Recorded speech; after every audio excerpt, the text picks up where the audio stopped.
Canon has dropped a bunch of new awesome looking cameras over the summer. You got the C400, you have the Canon R5 Mark II, and then they put out the C80. Beautiful looking cameras. RED, on the other hand, has dropped their price point down on the Komodo X and the Komodo. Very enticing offers. I needed a new A camera to pair nicely with the Canon R5 C that I've been using more than my RED Epic Dragon the past couple of years. And in this video, I'm going to break down exactly why I chose, out of all these new options to pair with the Canon R5 C for some productions coming up in particular, I went with getting a second Canon R5 C. This guy right here. This that it's connected to is rigged out with is called a Cineback. This is a gold mount edition. They've only made a few of these so far, and I'm going to make a separate video that talks about exactly this Cine rig. I need to run it through some more paces, and I'm still building out a few more parts, and then I'll talk about a whole video just on that.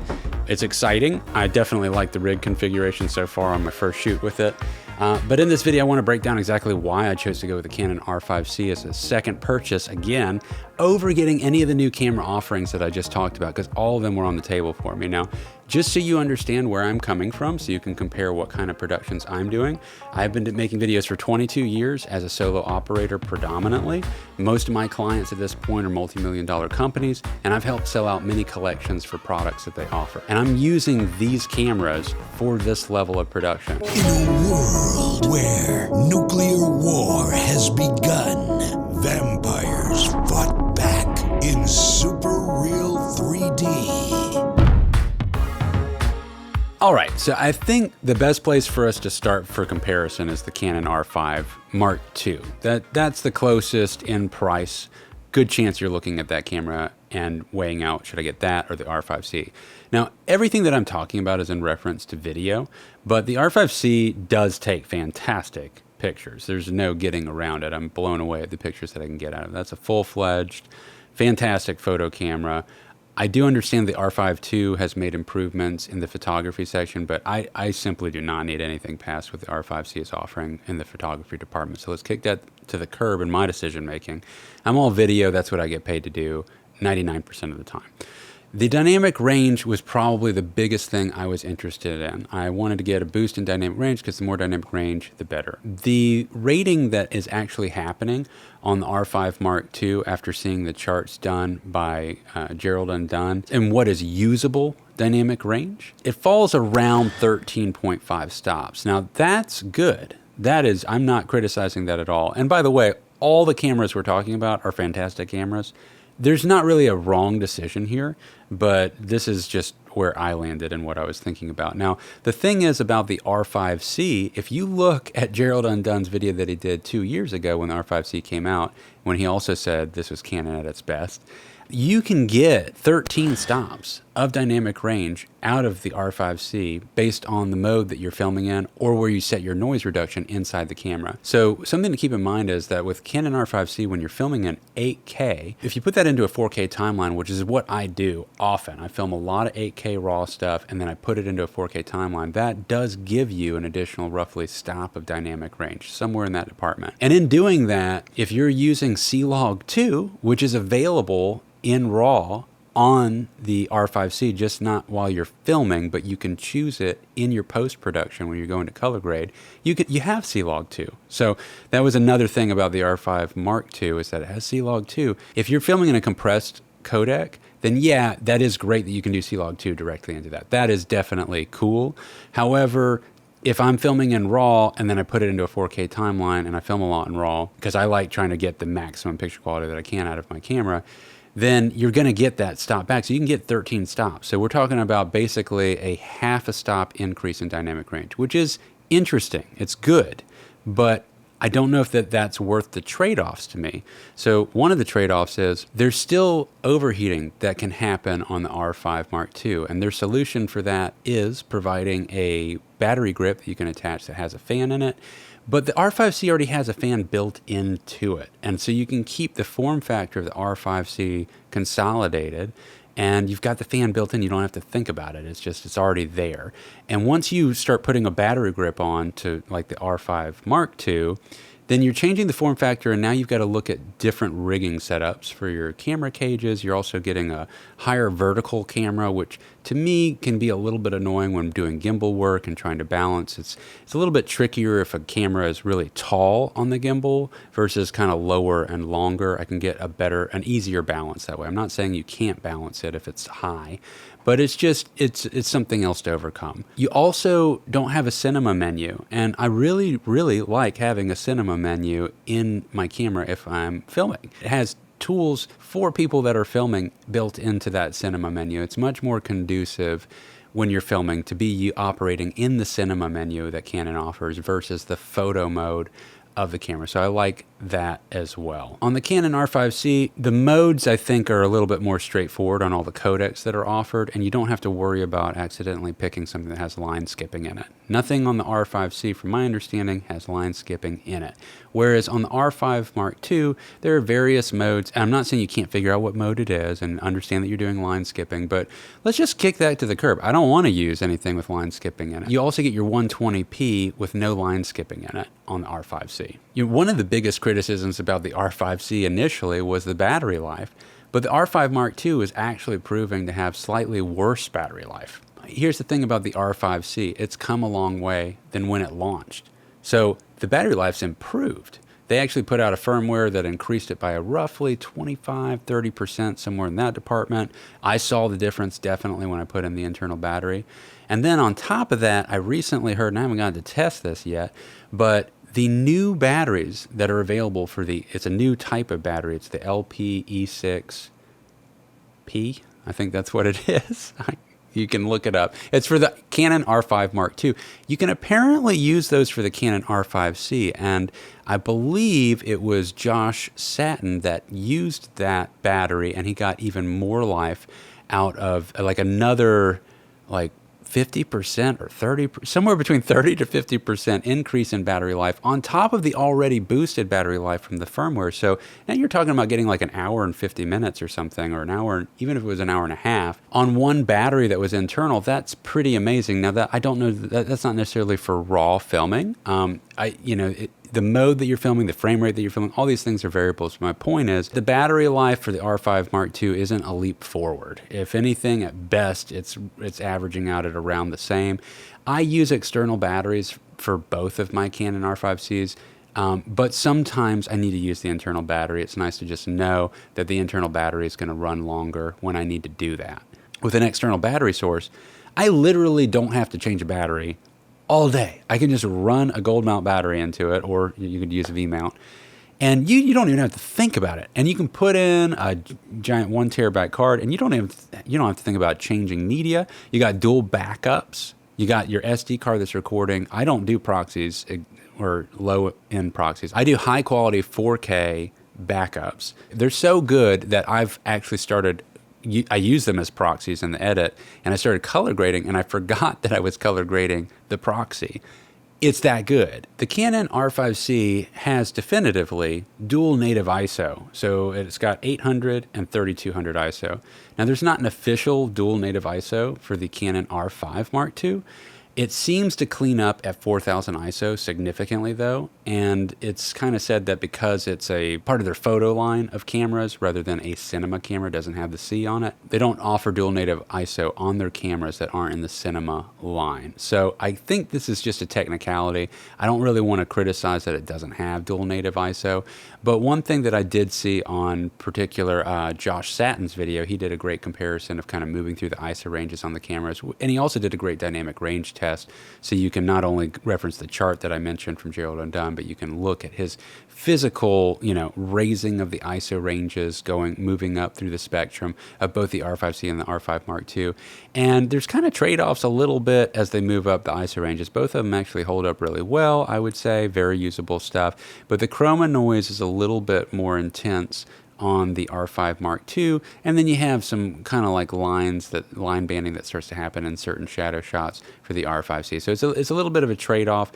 That's a little bit of a weird one, so they're kind of leveled out there for me, but I don't feel that I'm going to get better low light performance out of the R5 Mark II. So there's not like, by paying that extra price, am I going to get better low light? I do not feel that that's the case. So all in all, this kind of just, the the cinema menu, the form factor that stays small, the internal fan, so I don't have to worry about overheating for the longer takes that I'm doing. The R5C, it just made more sense for me than the R5 II for video. Now, the C80 is kind of the camera that I was really waiting for, all right? The C70 was always a nice looking camera, but to me, it never wowed me on the images. Now, people are going to hate me for saying that if you're a Canon C70 owner, but there is just something to me that really is, and I'm not just jumping on the bandwagon here, it is too soft. It's just too soft for me. Now, the dynamic range is what was amazing. It had this 16.5 stops, potentially, rated dynamic range on that DGO sensor. They just offered one that was full frame and offered 8K resolution. I'd be in. The C80 comes out, and it's 6K. Now, this is the same sensor as the C400, so I'm like, well, it's 6K, but it is the same sensor as the big brother, the C400, and the C400 looks like a monster, and we'll get to that camera in a second. So that's very enticing, but the trade-off for that new sensor is that it doesn't have as much dynamic range. You're actually losing around a half a stop to a full stop of dynamic range by comparison to the DGO sensor. So you get the boost in resolution and you get full frame, finally, in the C70 form factor, which is an interesting form factor. We'll talk about that in a second. But you don't get the dynamic range that was like so amazing. Now, I'm like, okay, I can kind of deal with that. That's still more dynamic range, potentially. I'm waiting to see the charts on this. That's still more dynamic range than the R5 Mark II and the R5 C. So we are getting, it's starting to get up there. I would assume that thing can still, in real world testing, is still going to break 14 and a half stops. And if that's the case, that's significant. Now you're talking about a stop and a half of dynamic range boost, possibly 2. That is enticing. However, it's just SD cards that you can put into it. That is a game-ending choice by them for me to ever get that camera right there. It will never progress past 6K 30 frames per second. Like, I can't believe they didn't go with CF cards like they did in the R5 C and the R5 Mark II and the C400, right? They crippled that C80 too much for me. I can't roll with that. Now, I'm going to also talk about the form factor for a second. It's a weird form factor. I've never been excited about that form factor. All right. It's like an oversized mirrorless camera. Now, the thing about a mirrorless camera is, on one hand, when it comes to your clients, you kind of have to like explain how powerful the camera is. Like when they see it, they're not necessarily blown away. Now, having it on something like this Cineback does help. This is going to help. I'm going to talk about why this will help. And I hate to sound that way about the appearance, but it is true. When clients are spending the level of money that you want to get to the point of charging, they immediately just want to not even question the quality of the camera. I pull out the RED, they don't even second guess it. But when you pull out just a little mirrorless camera, you kind of got to prove and explain, like, even the Creator was shot on an FX3 and it's a very small camera and things are going small. You have to, like, kind of give them some quality reassurance. Now with the C80, you kind of have an oversized version of that. So the clients that don't know anything about cameras don't quite know what to make of it. It's not necessarily an impressive looking camera, and it's just big enough that you can't necessarily walk in to places that you shouldn't be filming in, but you're still going to film like you can with a mirrorless camera. A mirrorless camera is a photo camera. I've gone into so many situations. There's no way that I'd be able to walk in there with a RED, all right? The C80 just crosses that threshold of looking funky and big enough that you can't say it's just a photo taking camera. It's just too obvious. So it kind of kills the stealth mode option that a mirrorless has. Mirrorless can be more impressive when you rig it out, or you can go super stealth mode when you want to consolidate down and get into areas that you would have trouble getting to film or needing permission, and you just want to pop off a couple of shots. So I don't know. The biggest thing that turned me away from the C80 almost immediately was the choice to go with SD cards. I can't get past that. There's no way they're going to put out a firmware that really breaks the mold on unlocking the power of that camera. You have to, at that point, go with CF cards. Now, maybe somehow I'm wrong. They'll get eke out some additional little frame rate on it, possibly. But it's still going to be, I feel like it's going to be some level of extra compression and just go with CF cards, guys. I don't know what the choice was with that. All right, so moving on from the C80. That one's done for me. If you love the C80, I'm sure you're going to get amazing images out of it. I just said how awesome all the cameras are, and then I bashed that one in particular. That one just makes me mad because that could have been like, if they had not done that, I possibly would have gone with the C80, okay? And been excited about it for certain reasons. I like that it has, the XLR ports built into it. And I like that it is more of a video camera than just the mirrorless. And it's got the menu system. It drops to 6K. It's a little bit of a trade-off in the resolution. People say they don't need 8K. Well, once you really start filming with 8K, there's a lot of situations that it proves to be immensely powerful. And 8K RAW is insane to crop in on. And there are times where I need to do that, especially with some of the car filming that I do for some of my projects. All right, moving on. The C400. Man, this camera came out. I immediately made a video about it. I was very excited about this camera. And you know what? I'm still excited about that camera. That camera does look fantastic. Why did I not go with that camera? Well, I wish it was 8K. I mean, I just got done saying the 8K thing, and I still kind of stick to that a little bit. I really do at this point. I prefer 8K. Now, that's not everybody, and you don't want to deal with the file sizes, etc., but I like the dynamic range boost that I can get out of it. I like the cropping ability. I like being able to pull out stills from my final video, because I can just take that 4K version that I did, pop it into an 8K timeline, and extract out stills and give those to my clients. So I supply my clients a digital folder of photos pulled from their final color graded film. They consider this an immense bonus. They take those pictures and not only use them digitally, where you don't need that much resolution, but they'll print out banners and stuff and giant, like stands and stuff that goes on giant stands, because they'll do exhibit halls, and the extra resolution really comes out great for that. And some of my clients just want to print out giant posters and pictures that they frame and put up in their homes of their vehicles and stuff like that. Having an 8K image that I can offer them is better for that. So I'm kind of in the camp of the 8K. The built-in ND filters, God, I miss that. And that is something in the C80. That would have been, again, if they had just gone with CF cards, they might have had me right there, but they didn't. Now here we're at the C400. You got your CF, you got your better codecs, you can film in various frame rates. They cover the gamut. It is a lot more expensive than getting a second Canon R5 C that's now come down in price. So you got to think it's double the price to get this other camera that is still ultimately, and this is kind of, I'm doing a lot of travel stuff coming up, and having a cinema camera is a little bit more cumbersome to travel with in some regards. There's going to be some situations where I need to strip down and go more stealth mode. I realized in thinking about it more and more, so I want something that I can consolidate down even more. And the C400 just it's locked in to that body. I think that would still be an excellent camera to get. I might still possibly get that camera at some point down the line. So there's not any real criticisms for that camera, but in comparing that it's literally over twice the price, because you can find Canon R5 Cs on eBay for great prices right now. I found one with 15 hours of use, open box, $29.50. That's pretty good. I got it, no hiccups. That thing's running great. So we're talking about $29.50 for an 8K camera that has proven to be fantastic and pairs well with my 6K RED Epic Dragon. I'm cutting shots together all the time. Or $8,000 for a 6K cinema camera. It's, man, I don't know. That was, if it was 8K resolution, that might have been the move for me at that point. Now, that doesn't mean I wouldn't still consider getting that camera, and maybe I will. Then the Komodo X dropped in price, and so I was like, man, that would be nice. Now, that actually would be a step up from the RED Epic X, and this is where I want to start talking about RED for a moment, because they really are on the table. They're coming down in price. They're being much more competitive. Now, you're talking about a $7,000 body for a RED Komodo X, and then you got the Canon C400 at $8,000. Now, the difference being the Komodo X needs a lot of additional parts. The C400 is basically ready to go out of the box.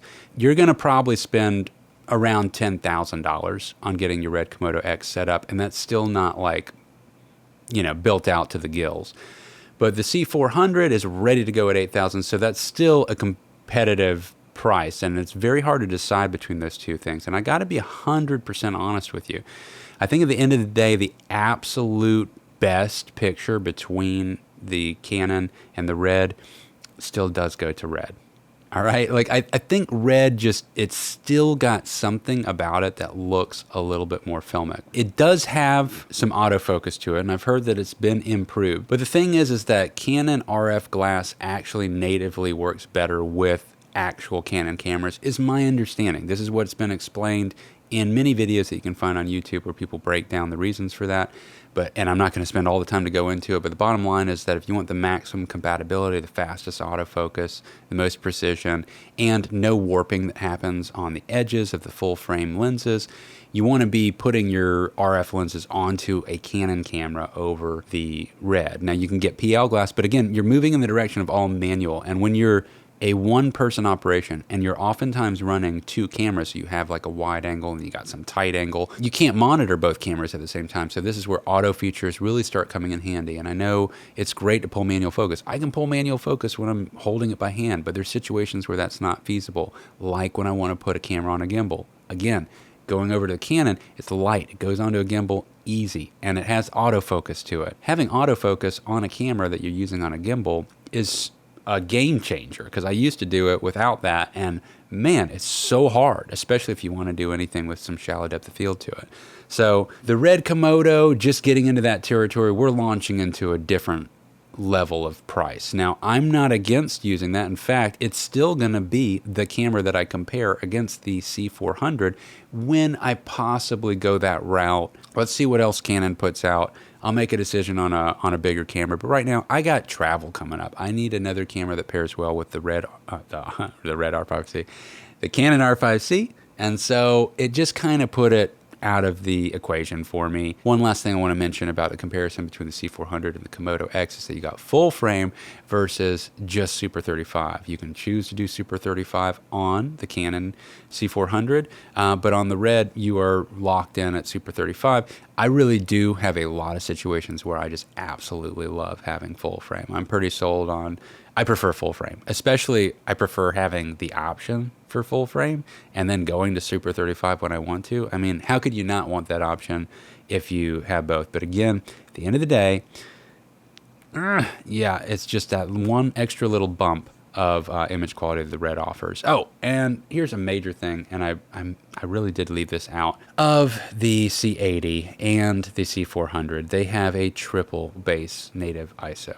That is very enticing. The 12,800 ISO, I got really excited about that when I first heard about it. That sounds so great. Now, here's the deal. I don't really need that often. I just don't need that often. It would be amazing to have in the pinch. There's just not enough situations that I would need that in, and it's like the Hail Mary ISO for a certain situation that I don't know. But I would like to have it. It's a great thing to have. I don't know that it's worth spending twice as much to have it. You could have gotten the C80, but again, with the C80 being locked in at 6K 30 frames per second, I can't do it, man. I can't do it.